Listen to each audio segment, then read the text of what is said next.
ఈ శిష్యాభివృద్ధి శిక్షణలో 4 పొలముల్లో ఒక రైతు వ్యవసాయం ఎలా చేస్తాడో దేవుని వ్యవసాయము అయినటువంటి స్థానిక సంఘంలో పని అలాగ జరుగుతుంది అనే విషయాలు నేర్చుకుంటున్నాం.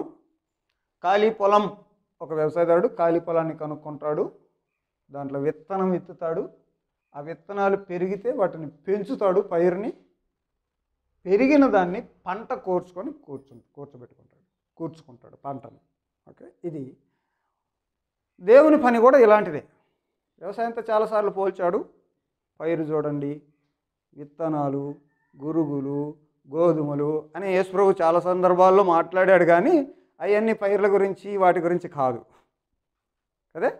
దేవుని పని గురించి, దేవుని సంఘం ఎదిగే విషయం, ఆ విషయాలు చెప్పడానికి పైరుని ఎగ్జాంపుల్గా చెప్పాడు. అదే ప్యాటర్న్ ఈరోజు మనం నేర్చుకుంటున్నాం. మనము ఖాళీ పొలాన్ని కనుక్కోవడం ఎట్లా అనేదానికి 2 పనిముట్లు నేర్చుకున్నాం. విత్తేది ఎట్లా, స్వార్థ విత్తే పని ఎట్లా అని 3 పనిముట్లు నేర్చుకున్నాం. ఎదగడానికి ఒక 2 పనిముట్లు నేర్చుకున్నాం. ఇప్పుడు పంట పొలంలోకి వద్దాం. అసలు పంట వచ్చింది, దీన్ని సంఘం.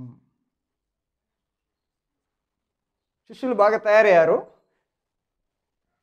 శిష్యులు అందరూ కలుసుకుంటే ఏమైపోయింది? ఇది సంఘమైంది కదా. సంఘంలో ఎలాగ ఉండాలి అనే ఒక అద్భుతమైన పనిముట్టు ఇది. 8, టూల్ నెంబర్ 8, 8వ పనిముట్టు. దీని పేరు సంఘ ఆరోగ్య వలయం.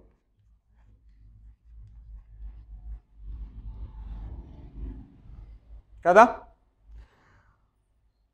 ఎవరైనా మంచి శిష్యుడు, దేవునిలోకి వచ్చిన శిష్యుడు ఏం చేయాలనుకుంటాడంటే తన ఫ్రెండ్స్కో లేకపోతే తన బంధువులకో ఎవరినొకరు కూర్చోబెట్టుకొని ఏదో తను ఆనందిస్తున్న ఆనందాన్ని షేర్ చేయాలనుకుంటాడు. అలాగన చేసుకోవాలి, షేర్ చేయాలి అనేటువంటి ఆ జీల్ లోపల లేకపోతే నువ్వు స్పిరిచువల్గా లేవని అర్థం. ఇది టూల్ నెంబర్ 6లో మనం నేర్చుకున్నాం. నూతన సృష్టి అయినవాడు ఖచ్చితంగా రాయబారి అవుతాడు, రాయబారి అయినవాడు ఖచ్చితంగా నూతన సృష్టి అయి ఉంటాడు. దేవునిలో నువ్వు క్రైస్తవుడు అయ్యావు అని అంటే నీ లోపల అది ఉప్పొంగుతుంటుంది. నా దగ్గరికి ఎవరైతే వస్తారో, నా దగ్గర ఎవరైతే దప్పికి తీర్చుకుంటారో వాని కడుపులో నుండి ఫ్లో అవుతుంది. నువ్వేదైతే రక్షణ ఆనందాన్ని అనుభవిస్తున్నావో దాన్ని షేర్ చేస్తావు. కాబట్టి ఇలాంటి వ్యక్తులందరూ స్థానిక సంఘంగా కూడుకుంటారు. ఒక స్థానిక సంఘం ఎలాగుంటుంది అని అంటే, ఈ స్థానిక సంఘం ఆరోగ్యంగా ఎప్పుడు ఉంటుంది?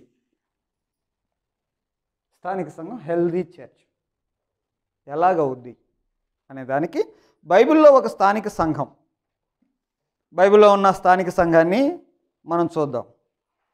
ఏ సంఘాన్ని చూద్దాము? ఫస్ట్ ఏర్పడిన సంఘమే అయితే బాగుంటుంది కదా. అసలు ఆ సంఘం ఎలాగుంటుంది? అపోస్తలుల కార్యం 2వ అధ్యాయం 36 నుంచి చివరి వరకు చదువుతాను. ఒకసారి అందరూ గమనించండి. తర్వాత నేను కొన్ని పాయింట్లు అడిగితే వాటికి రిప్లైస్ ఇవ్వండి. చదువుతున్నా, జాగ్రత్తగా చూడండి. 2వ అధ్యాయం 36 నుంచి. మీరు సిలువ వేసిన యేసునే దేవుడు ప్రభువుగాను క్రీస్తుగాను నియమించను, ఇది ఇశ్రాయేలు వంశమంతా రూఢిగా తెలుసుకోవాలి అని చెప్పాడు. వారు ఈ మాట విని హృదయంలో నొచ్చుకొని, సహోదరులారా మేము ఏమి చేతుము అని పేతురును కడమ అపోస్తలును అడగ్గా, పేతురు, మీరు మారు మనసు పొంది పాపక్షమాపణ నిమిత్తం ప్రతివాడు యేసుక్రీస్తు నామమున బాప్తిసం పొందుడి, అప్పుడు మీరు పరిశుద్ధాత్మ అను వరమును పొందుదురు. ఈ వాగ్దానము మీకును మీ పిల్లలకును దూరస్తులందరికీ, అనగా ప్రభువైన మన దేవుడు తన యొద్దకు పిలిచిన వారందరికీ చెందునని వారితో చెప్పాను. ఇంకనూ అనేక విధములైన మాటలతో సాక్ష్యమిచ్చి, మీరు మూర్ఖులకు ఈ తరం వారికి వేరే రక్షణ పొందుడి అని వారిని హెచ్చరించను. కాబట్టి అతని వాక్యం అంగీకరించిన వారు బాప్తిసం పొందిరి. ఆ దినమందు ఇంచుమించు 3,000 మంది చేర్చబడిరి.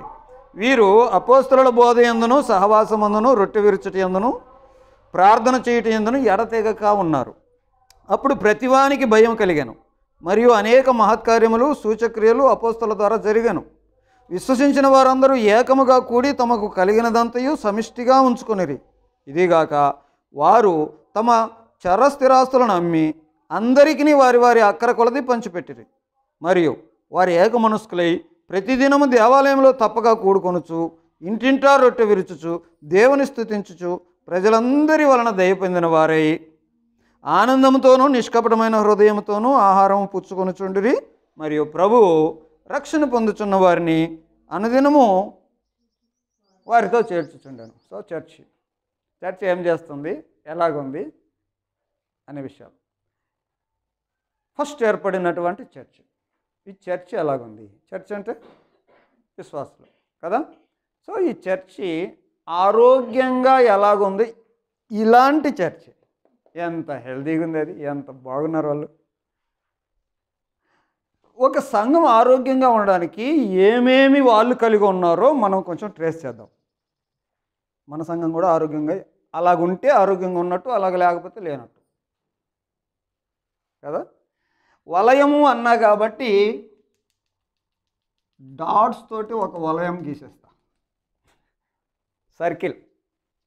ఓకే, సరే. ఇప్పుడు మన సంఘం కూడా ఆరోగ్యవంతమైనటువంటి సంఘంగా, ఆరోగ్యకరమైనటువంటి సంఘంగా ఉండటానికి వాళ్ళు ఏమేమి కలిగి ఉన్నారో అవి కూడా మనం కలిగి ఉంటే బెటర్ కదా. సో హెల్తీ చర్చ్ లాగా అవుతాం. ఇప్పుడు కొన్ని మనము ఆలోచన చేద్దాం. వాళ్ళు ఏమేం చేశారో వాటికి సింబాలిక్గా మనం కొన్ని విషయాలు ఇక్కడ రాద్దాం. ఫస్ట్ పేతురు వాళ్ళతో ఏం చెప్పాడు? చర్చ్ ఏర్పడడానికి, చర్చ ఏర్పడింది అని అంటే వాళ్ళు ఎట్లా ఏర్పడ్డారు? 37వ వచనమే కదా.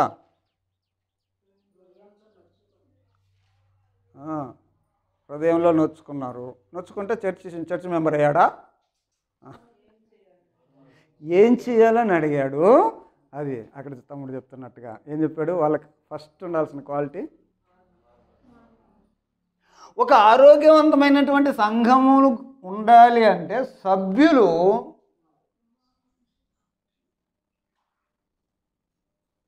మారు మనసు పొందిన వాళ్ళై ఉండాలి. అంటే ఇది ఎందుకు ఇట్లా చేశానంటే చేంజ్ ఆఫ్ డైరెక్షన్. నువ్వు వెళ్తున్నావు, ఆ వెళ్ళే డైరెక్షన్ కాక ఈ డైరెక్షన్లోకి వెళ్తున్నానని మారు మనసు పొందిన వాళ్ళు. సంఘము ఆరోగ్యకరమైనటువంటి సంఘంగా ఉండాలంటే ఉన్న సభ్యులు, ఆ సభ్యులకి ఏముంది? మారు మనసు. అందరికీ ఉందా? కొందరికే ఉంది ఆ సంఘంలో. ఆరోగ్యకరమైన ఫస్ట్ సంఘం అన్నాం.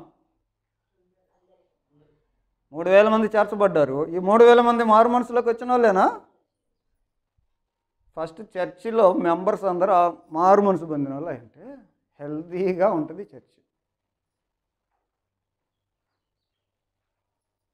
మన సంఘం ఎలాగ ఉండాలో, మన సంఘం ఆరోగ్యకరమైన సంఘంగా ఎలాగ ఉండాలో నేర్చుకోవడానికి ఉపయోగపడే పనిముట్టు. ఇంకా ఎవరైనా మెంబర్స్ మారు మనసు లేకపోతే ఇమ్మీడియట్గా మారు మనసు పొందాలి. లేకపోతే చర్చి ఆరోగ్యంగా లేదు కదా. చర్చి ఆరోగ్యంగా ఉండటానికి ఫస్ట్ లక్షణము మారు మనసు కలిగి ఉండటం. ఓకే, ఆరోగ్యకరమైనటువంటి సంఘంలో మారు మనస్సు అనేది ఒక స్టార్టింగ్ పాయింట్ అన్నమాట. తర్వాత మారు మనసు పొందారు. మారు మనసు పొంది ఏం చేశారు? పాపక్షమాపణ నిమిత్తం వీళ్ళు ఏం చేశారు? బాప్తిసం తీసుకున్నారు. సో నీళ్ళలాగా ఒకటేస్తా. సంఘములో 3000 మంది ఉన్నారు. 3000 మంది బాప్తిసం పొందిన వాళ్ళేనా? సంఘం ఆరోగ్యకరంగా ఎప్పుడు ఉంటుంది అంటే సంఘంలో ఉన్న వాళ్ళందరూ బాప్తిసం పొందిన వాళ్ళు అయితే సంఘం ఆరోగ్యంగా ఉంటుంది. దాన్నే సంఘం అన్నారు. చర్చికి వచ్చే వాళ్ళందరూ సంఘమా? గుంపులు గోయిందంతా పెట్టుకుంటే సంఘం అవుద్దా? కాదు. సంఘం ఆరోగ్యంగా ఉండాలంటే సంఘ సభ్యులందరూ బాప్తిసం పొందిన వారై ఉండాలా. ఈ గుర్తు మీకు అర్థం కాదు కాబట్టి నేను ఇక్కడ రాస్తా. బాప్తిస్మము. దీనికి ఏ వచనం ఇది? 37 కదా, 38. వాళ్ళకి ఇంకా ఏమేం చేశారు చెప్పండి? ఒక పరిశుద్ధాత్మ వరాన్ని పొందారు, బాప్తిసం తీసుకున్నారు కాబట్టి పొందారు. ఇంకా వాళ్ళు మంచి సహవాసం కలిగి ఉన్నారు కదా. వారు మంచి సహవాసం అంటే నేను ఇది ఒక బొమ్మ వేస్తున్నా, ఒక మనిషి, ఈ మనిషికి ఇంకొక మనిషి సంబంధం ఉంది, ఈ మనిషికి కూడా మంచి సంబంధమే, ఈ మనిషికి బాగా సంబంధమే, వీళ్ళందరూ ఒకరినొకరు పలకరించుకుంటూ మాట్లాడుకుంటూ ఒక ఫెలోషిప్ అంటున్నా, సహవాసం.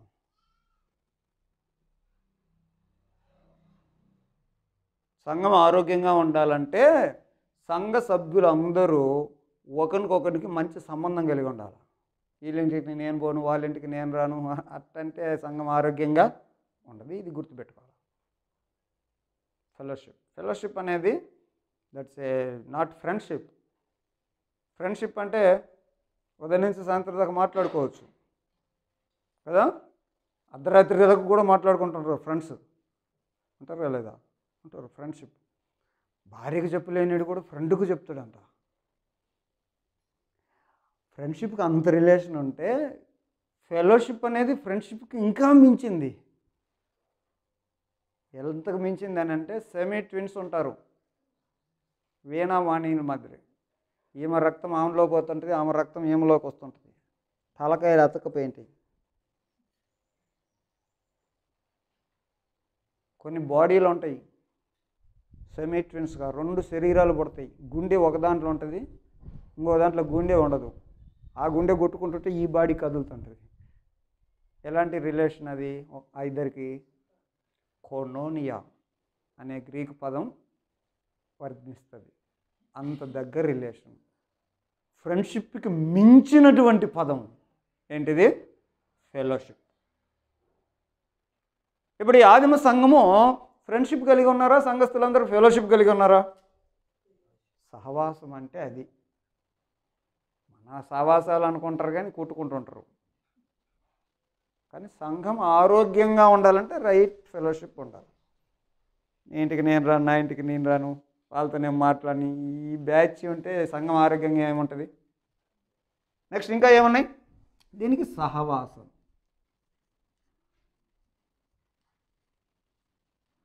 ఇంకేమున్నాయి?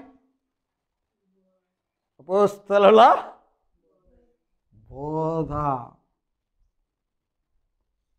బోధ ఎక్కడ దొరుకుద్ది?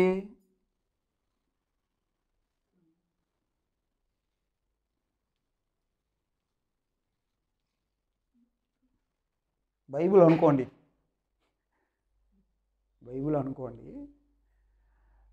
స్థానిక సంఘం ఆరోగ్యంగా ఉండాలంటే బోధ ఉండాలి. అది ఏ బోధ? నా బోధ, నీ బోధ, వక్ర బోధ, దెయ్యాల బోధ, ఆ బోధలు కాదు, అపోస్తలుల బోధ ఉండాలి.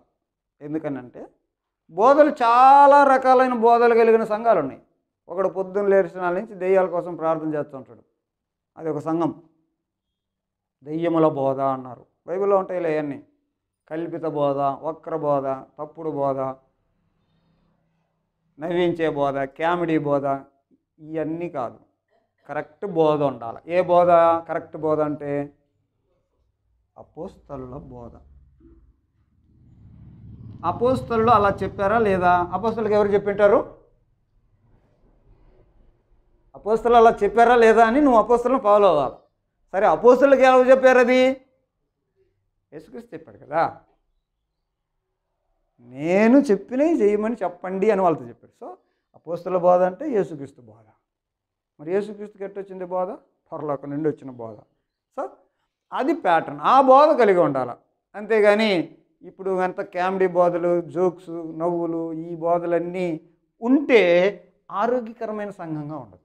ఆరోగ్యకరమైన సంఘం అంటే బోధ ఏ బోధ ఉండాలా? అపోస్తలుల బోధ. ఇంకేమేమి ఉన్నాయి? సో ప్రత్యేకించబడిన వారు అంటే ఏదో వీళ్ళు మారుమనసు పొందిన వాళ్ళే కదా. మనం ఈ సంఘంలో ఇక్కడ ఏమేమి, ఆ సంఘస్థులు ఏమేమి ఉన్నారో అవి చెప్పుకుందాం చాలు. అందుకే నేను చదివా, మొత్తం వచనాలన్నీ చదివా, 10 వచనాలు. ఇంకేమేమి ఉన్నాయి? ప్రార్థన చేసేవాళ్ళు ఉన్నారు. వీరు అపోస్తలుల బోధ యందును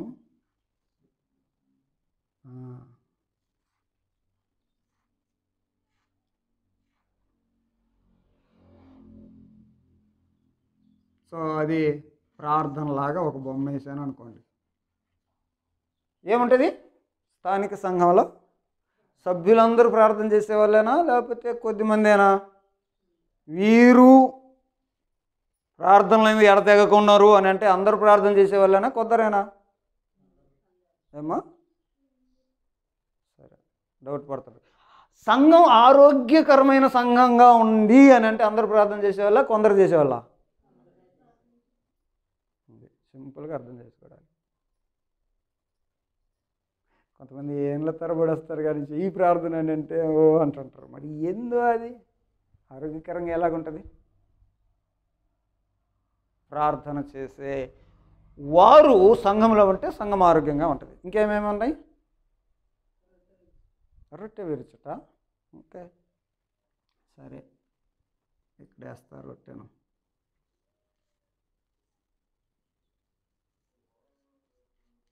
బ్రెడ్ లాగేసాలి, నాన్ రొట్టె లాగేసా. సో ఇది రొట్టె విరుచుట. సంఘం ఆరోగ్యంగా ఉండాలి అని అంటే ఏమున్నది వాళ్ళ దగ్గర? రొట్టె విరుచుట యందు వాళ్ళు ఉన్నారు. సో సంఘం ఆరోగ్యంగా ఉండాలంటే కొంతమంది నెలకు ఒకసారి చేస్తారు, కొంతమంది సంవత్సరానికి ఒకసారి చేస్తారు. మరి అట్టాటి సంఘాలు ఎట్లా ఉంటాయో కానీ వీళ్ళైతే ఇంటింటా రొట్టె విరుచురి, అవకాశం ఉన్నప్పుడల్లా విరిచిరి అని బైబిల్లో ఉంది. ఓకే, అసలు రొట్టె ఎందుకు విరవాలో చెప్తాను. రొట్టె ఎందుకు అని అంటే, ఎందుకు రొట్టె? తినడానికి. శరీరానికి ఆహారం కావాలా, శరీరం బతకటానికి. ఆహారం తినకుంటే మనిషి చస్తాడు, కాబట్టి శరీరం బతకడానికి ఆహారం తినాలా. అలాగే దేవుడు మనిషికి ఆత్మనిచ్చాడు, ఆ ఆత్మ బతకటానికి ఇంకోటి తినాలా. ఏంటిది? అన్నమా? జీవాహారమా? అంటే ఏంటిది అది?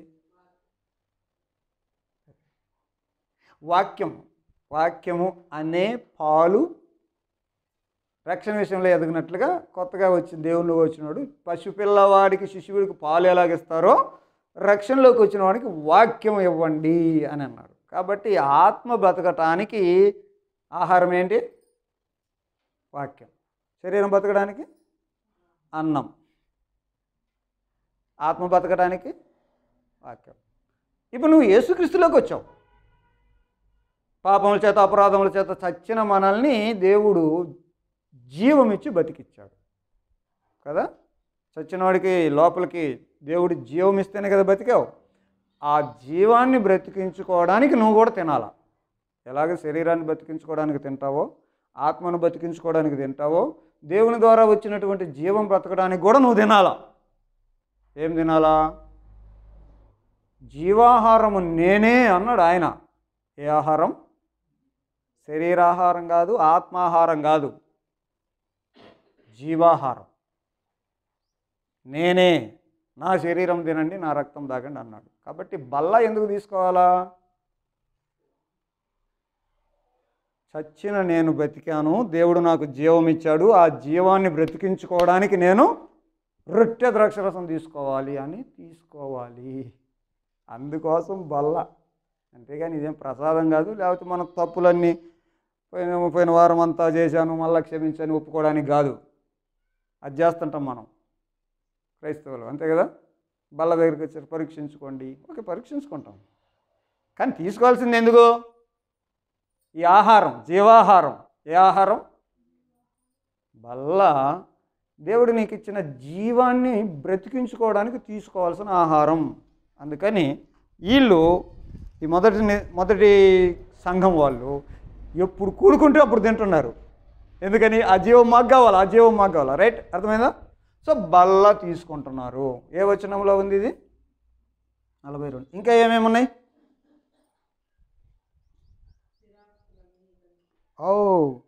స్థిర ఆస్తులను అమ్మారు. ఎవరి కోసం అమ్మారు?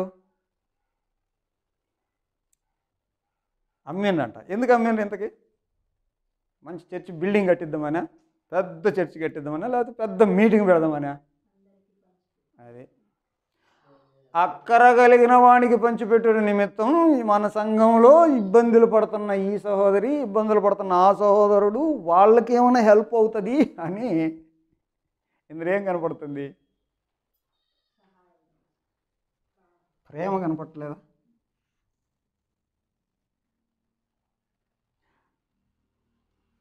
కొంతమందికి ఏముంటుందా? ఆరోగ్యకరమైన సంఘంలో అందరికీ ఉంటుందా? సహోదర ప్రేమ మరవద్దు. స్థానిక సంఘం ప్రేమ ఎట్ట కనపడింది? అవతల వ్యక్తి ఇబ్బందుల్లో ఉంటే నీవు చొరవ తీసుకొని నీ పని చేయాలా? అది ప్రేమ. మాటలతో చూసేది కాదని బైబిల్లో చాలాసార్లు చెప్పింది. ఎగ్జాంపుల్ కూడా మంచి సమరుడి కథ చెప్పింది. వాడు దారిని పడిపోతే వాడు దొంగల చేత కొట్టబడి పడిపడ్డాడు. పెద్ద పెద్దవాళ్ళు చూసుకుంటూ పోయినరు, కానీ యాక్షన్లోకి దిగినవాడు. అది ప్రేమ అంటే. ఆ స్టోరీ ప్రభు గారు ఎందుకు చెప్పాడు అని అంటే, ఇంతకు సహోదరుని ప్రేమించడం అంటే ఏంటి అని ఒకడు అడిగితే చెప్పాడు ఆ స్టోరీ. ఇది ప్రేమ అంటే అని. కాబట్టి స్థానిక సంఘంలో ప్రేమ ఉండాలి అని అంటే పక్కన సహోదరుల మీద వారి అక్కరేందో తెలుసుకొని అందుకోసం వాళ్ళు ఆస్తులు కూడా అమ్ముకున్నారు. ఎందుకు అమ్మారండి? That's love. ఇంకా ఏమేమున్నాయి? 47వ వచనంలో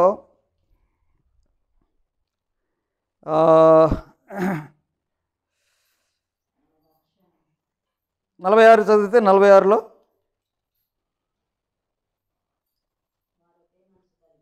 వారు ఏక మనస్సు కలిగిన వారై ఉన్నారు, ఇంకా దేవుని స్తుతిస్తూ ఉన్నారు. అది సంఘంలో దేవుణ్ణి స్తుతిస్తూ ఉన్నారు.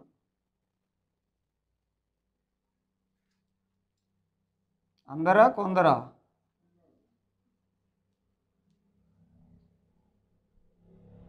స్థానిక సంఘం ఆరోగ్యంగా ఎప్పుడు ఉంటుంది అంటే అందరూ దేవుని స్తుతించే వాళ్ళు అయినప్పుడు. ఇంకా కొన్ని చూస్తాను.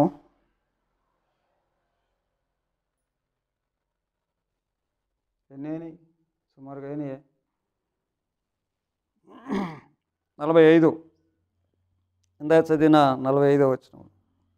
వారు తమ చర స్థిరాస్తులను అమ్మి అందరికీ వారి వారి అక్కర కొలది. ఈ విషయంలో వారి ప్రేమను చూసాము. మరి వారి ప్రేమను వ్యక్తపరచడానికి వాళ్ళు చేసిన పని ఏంటి? ఇచ్చారు. కాబట్టి స్థానిక సంఘంలో ఇవ్వడం అనేది నేర్చుకోవాలి. కానుకలు ఓకే, బేగబట్టుకొని 2 రూపాయలు 5 రూపాయలు ఈ బ్యాచ్ మానాల. కనీసం క్రైస్తవులు ఎంత ఇవ్వాలో తెలుసా?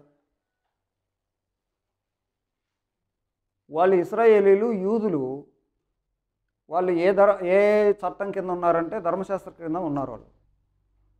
వాళ్ళు ధర్మశాస్త్రం కింద ఉన్నారు కాబట్టి వాళ్ళకు దేవుడు 10వ భాగం ఏమంటే ఇచ్చారు, 10వ భాగం. దానికంటే బెటర్ నిబంధన, కొత్త నిబంధనలోకి వచ్చిన వాళ్ళు ఇంకెంత ఇవ్వాలా? 10 కంటే కనీసం 1% అయినా ఎక్కువ ఇవ్వాలి, 11 అయినా ఇవ్వాలి. సరే, ఇది ఇవ్వాలని సేవకుడు చెప్తుందంటే సేవకుడికి ఏమన్నా ఏం చేసిండ్రు వాటిని?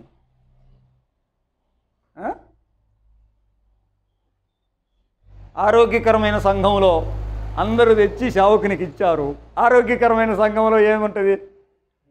అక్కర కలిగిన వాడికి పంచిపెడతారు, అవసరాలన్నీ తీర్చుకుంటారు, సంఘానికి సంబంధించిన విషయాలు వాడుకుంటారు.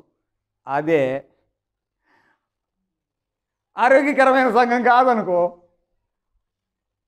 మొత్తం సేవకుని అకౌంట్లోకి పోతాయి. అంతేనా? వాడికి బంగ్లాలు వస్తాయి, వాడికి కార్లు వస్తాయి, వాడికి చాలా వస్తాయి. మీకేమర్థమవుతుంది? ఆరోగ్యకరమైన సంఘంలో డబ్బుని కరెక్ట్గా వాడుకుంటారు. వాళ్ళందరూ తెచ్చి ఎక్కడ పెట్టారు? తర్వాత చదివితే అపోస్తలుల పాదాల దగ్గర పెట్టిండ్రు. అయ్యా పాదాల దగ్గర, వాళ్ళ పాదాల దగ్గర, మా పాదాల దగ్గర పెట్టారు కదని వాళ్ళు తీసుకోలే, మొత్తం వచ్చేసారు. ఎవరికి అక్కర ఉందో అక్కర కలిగిన వాని కొలది. ఓకే, తర్వాత దీని అంతటికి మించి 42, 43లో వీరు అపోస్తల బోధలో, సహవాసంలో, రొట్టె విరుచుట్లో, ప్రార్థన చేయట్లో వాళ్ళు ఎడతెగక ఉన్నారు. అప్పుడు ప్రతివానికి భయం కలిగింది. మరియు అనేక మహత్కార్యాలు, సూచక్రియలు అపోస్తలుల ద్వారా. సో వీళ్ళందరూ ఎవరి కంట్రోల్లో ఉన్నారు అని అంటే అపోస్తలుల కంట్రోల్లో. కాబట్టి ఒక మంచి నాయకత్వం కలిగి ఉన్నారు. లీడర్షిప్, నాయకత్వం. దీని కానుకలు.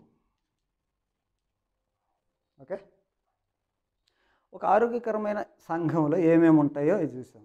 ఇవన్నీ ఉంటే సంఘం ఆరోగ్యంగా ఉన్నట్టు.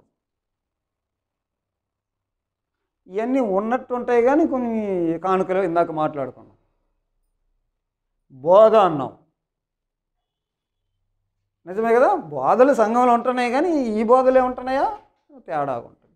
లీడర్షిప్ అన్నాం, సంఘ నాయకత్వం, సంఘ పెద్దలు అనేసరికి మనకి చాలా తేడాలు కనపడతాయి. రొట్టె విరుచుట అన్నాం, రొట్టె విరుచుట్లో ఉంటుంది కానీ వీళ్ళు ఉన్నటువంటి ఉద్దేశంలో లేదు. స్తుతించడం అంటే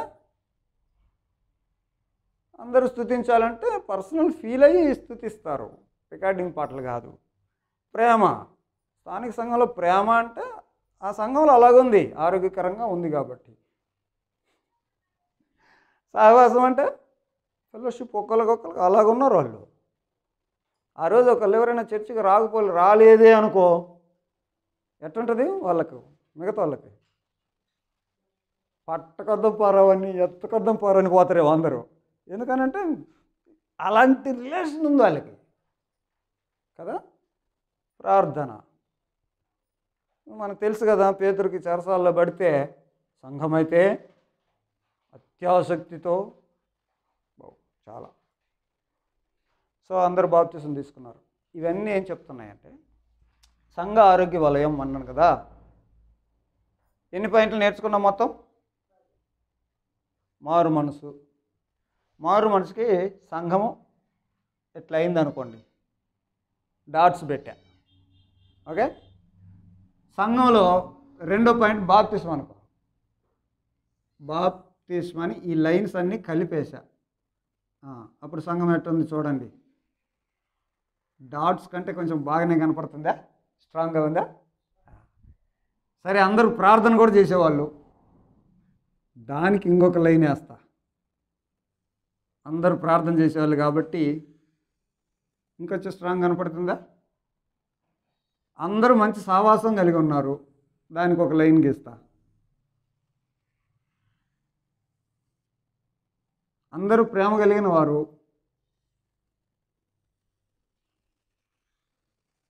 నెక్స్ట్ అందరూ స్తుతించేవారు, అందరూ రొట్టె విరిచేవాళ్ళు. ఒక్కోదానికి ఒక్కొక్క గీత గీస్తున్నానండి. అందరు కానుకలు ఇచ్చేవాళ్ళే, అపోస్తల బోధలు ఉన్నోళ్ళే, మంచి నాయకత్వం ఉన్నోళ్ళే. సంఘం ఏర్పడ్డప్పుడు ఎట్లా ఉంది? ఓరక కనపడినట్టుగా డాట్లుగా ఉంది కదా. ఈ లక్షణాలన్నీ ఉంటాయి. ఇప్పుడు ఎట్లుంది చూడు, స్ట్రాంగ్గా ఉంది. ఇది ఆరోగ్యకరమైన సంఘం. స్థానిక సంఘం ఆరోగ్యకరంగా ఉండటానికి ఆదిమ సంఘాన్ని ఎగ్జాంపుల్గా తీసుకొని మనం నేర్చుకుంటున్నాం. ఏ స్థానిక సంఘంలో ఇలాంటివన్నీ ఉంటాయో ఆ సంఘము ఆరోగ్యకరమైన సంఘంగా ఉన్నట్టు. ఒకవేళ ఏ సంఘంలో అయితే వీటిల్లో లోపాలు కలిగి ఉంటాయో సంఘం ఉంది కానీ స్ట్రాంగ్గా లేదు. కాబట్టి సంఘము ఆరోగ్యకరమైన సంఘాన్ని దేవుడు కోరుకుంటున్నాడు. అలాంటి సంఘం కావాలనే ఆయన రక్తం పెట్టి ప్రాణం పెట్టింది. ఆషామాషిగా ఏదో సభ్యత్వం ఉంది, పెళ్ళిళ్ళు చేస్తారు, సమాధులు చేస్తారు, సంఘ సభ్యత్వం ఉంటే పెళ్ళిళ్ళు అవుతాయి, మా పెళ్ళిళ్ళకి అందరు వస్తారు, ఇట్లాంటి వ్యవహారాలతో కూడింది కాదు సంఘం అంటే కదా. ఎందుకంటే చాలా పాళాల్లో ఇలాంటి పరిస్థితులు వస్తాయి. బైబిల్ దగ్గర మనం నేర్చుకున్నప్పుడు స్థానిక సంఘం ఆరోగ్యకరమైన సంఘంగా ఉంటుంది. మంచి శిష్యులని ఫస్ట్ నుంచి క్లియర్గా తయారు చేసుకుంటే సంఘం అలాగన మంచి శిష్యులు తయారయ్యారు 10 మంది. కాబట్టి వాళ్ళందరూ ఎలాగుంటారు? ఆరోగ్యకరమైన సంఘంగా ఉంటారు. ఇలాంటి ఆరోగ్యకరమైన సంఘాన్ని మనం ఇక్కడ కలిగి ఉండాలని మొదటి నుంచి మనం ప్రయాసపడుకుంటూ వస్తూ ఉన్నాం. దాన్ని ఇంకా స్ట్రాంగ్ చేసుకోవడానికి ప్రయాసపడుతూ ముందుకు సాగాలి. శ్రద్ధగా ఉన్న మీకు అందరికీ వందనాలు.